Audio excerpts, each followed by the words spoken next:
Isinagawa ng mga tauhan ng 3rd Maneuver Platoon 605th Maneuver Company RMFB-6 sa ilalim ng direktang pamumuno ni Police Major John Salvador A. Bello, Company Commander at ng Victoria's Milling Company, ang isang matagumpay na medical mission at dental mission para sa mga residente ng Barangay Purisima, Manapla, Negros Occidental nito lamang ika-28 ng Setyembre taong kasalukuyan.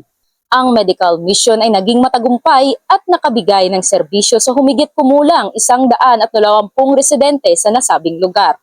Nakatanggap ang mga residente ng libreng konsultasyon at mga gamot.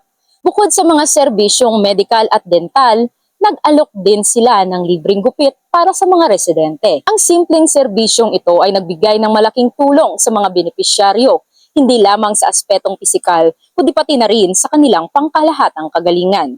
Ang aktibidad na ito ay bahagi ng advokasya ng RMFB-6 at Victoria's Milling Company na itaguyod ang kalusugan at kamalayan sa wellness ng mga mamamayan sa Negros Occidental. Sa pamamagitan ng kanilang pagkikipagtulungan, mas napapalawak ng bawat isang kanilang serbisyo para sa mga nangangailangan, partikular na sa mga lugar na may limitadong akses sa mga serbisyong pangkalusugan.